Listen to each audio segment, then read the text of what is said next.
Just look at this. Pafos FC dropped into a compact 5-4-1 low block, aiming to frustrate Chelsea and restrict central penetration. By collapsing the space between the lines and protecting the half spaces, they limited Chelsea to low-quality shots and very few clear-cut chances. This approach proved effective for large periods of the match, aided by an outstanding goalkeeping performance that kept Chelsea at bay.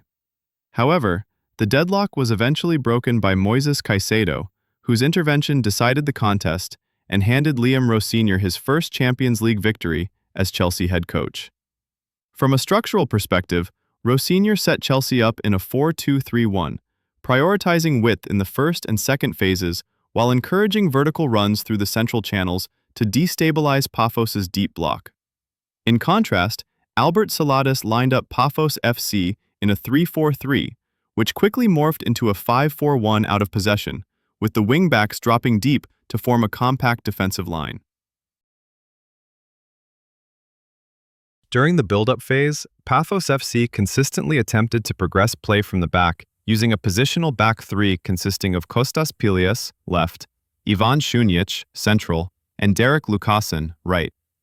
The spacing between the three center-backs was deliberately wide, allowing them to stretch Chelsea's first pressing line and create clearer passing angles in the first phase.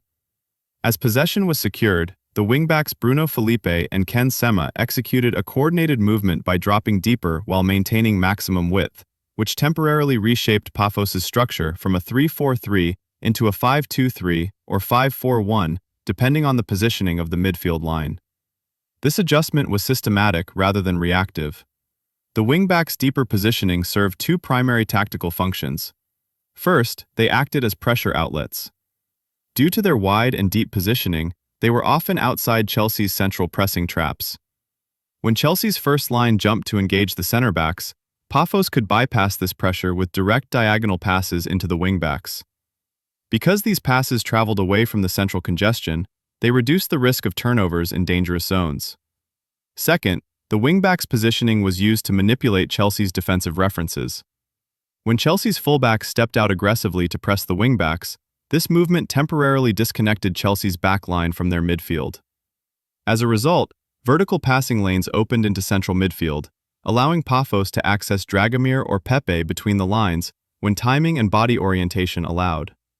In addition, the high positioning of Pafos's front three played a key role in the build-up structure. By staying advanced and occupying Chelsea's center-backs and fullbacks, they prevented early stepping from the defensive line. This pinning effect increased the time available for the wingbacks to receive, adjust their body shape, and either carry the ball forward or recycle possession inside.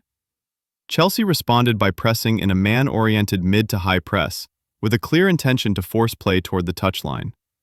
The pressing trigger was the pass into a wingback.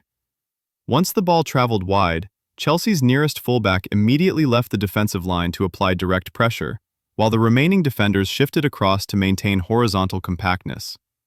In the illustrated sequence, Ken Sema receives the ball on the left flank and is immediately engaged by Malo Gusto. Behind this action, Chelsea's center-backs narrow their distances to cover the channel left by Gusto's aggressive jump, while the far side fullback tucks in to maintain numerical balance across the last line. Centrally, Reece James and Moises Caicedo were tasked with tight man-marking responsibilities on Dragomir and Pepe. Their positioning was not purely reactive. They also actively blocked passing lanes into the half spaces by using their cover shadows, ensuring that even if the ball bypassed the first press, progression through central zones remained limited. As Chelsea's pressure intensified, Pafos were increasingly forced into direct long ball solutions. To support this, one wingback was occasionally pushed significantly higher, effectively operating as a winger. The objective was to create wide overloads, forcing Chelsea's fullback into a decision-making dilemma and leaving a free wide target as the primary long ball outlet. Despite the conceptual logic, this approach was largely ineffective. Chelsea consistently won first contacts in aerial duels and were well positioned to secure second balls, which prevented Pafos from establishing sustained possession in advanced areas and allowed Chelsea to reassert territorial control. When Chelsea were in possession, they also looked to build from the back, using positional rotations to manipulate Pafos FC's defensive structure. Malo Gusto consistently inverted from his right-back position into the right half-space, a movement that triggered Enzo Fernandez to drift toward the left half-space to maintain balance and spacing across the midfield line. Gusto's inversion allowed Chelsea to construct play with a back three of Wesley Fofana, Benoit Badiashile, and Jarell Hato, while Reece James and Moises Caicedo formed the double pivot ahead of them. In advanced areas, Garnacho and Pedro Neto held maximum width to stretch Pafos' wingbacks horizontally, while Liam Delap occupied the Pafos center-backs. As a result, Chelsea's nominal 4-2-3-1 morphed into a 3-2-4-1 during sustained possession. Liam Rosenier's attacking plan was centered on using wide wingers to pull Pafos' wingbacks away from the back line, thereby creating space for underlapping and vertical runs into the channels. At the same time, Chelsea's midfield box, Enzo, Gusto, James, and Caicedo, provided multiple short passing options, enabling stable progression through the middle third and reducing reliance on direct play. In response, Pafos FC dropped into a compact 5-4-1 low block, prioritizing width control and central compactness. They were content to concede possession, instead focusing on denying Chelsea access to central zones. The wide midfielders and wingbacks worked in tandem to ensure Chelsea's wingers were constantly engaged, effectively blocking progression both out wide and through the half spaces. This defensive structure successfully limited Chelsea's ability to generate penetration despite their territorial dominance. To bypass this block, Rosenior introduced an additional structural adjustment by allowing Hato to step into midfield during prolonged possession phases. This movement was designed to overload central areas and increase Chelsea's presence between the lines. Because Pafos did not actively press Chelsea's back line, Hato had the freedom to advance higher, enabling Chelsea to sustain pressure deeper in the opposition half. However, as Chelsea progressed into the final third, Pafos FC's defensive block became even more compact. They flooded the box with numbers, reduced shooting angles, and protected the central corridor aggressively. This forced Chelsea into low-percentage solutions, primarily crosses into a crowded penalty area and shots from distance. Most of these efforts were either blocked, deflected for corners, or comfortably dealt with by Pafos FC's outstanding goalkeeper.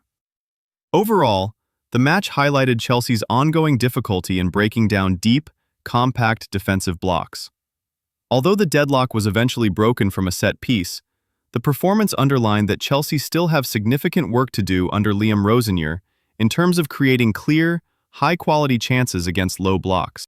Pafos remained compact, protected central spaces, and forced Chelsea into low-percentage crosses and shots from distance. Rosenior's in-possession structure was sound, yet the lack of central disorganization in the block meant chance creation relied more on set pieces and individual moments than open play patterns. The match underlined a key issue for Chelsea. Breaking down deep, well-organized defenses remains a work in progress, despite clear structural principles. If you enjoy the analysis, like, subscribe, and comment below.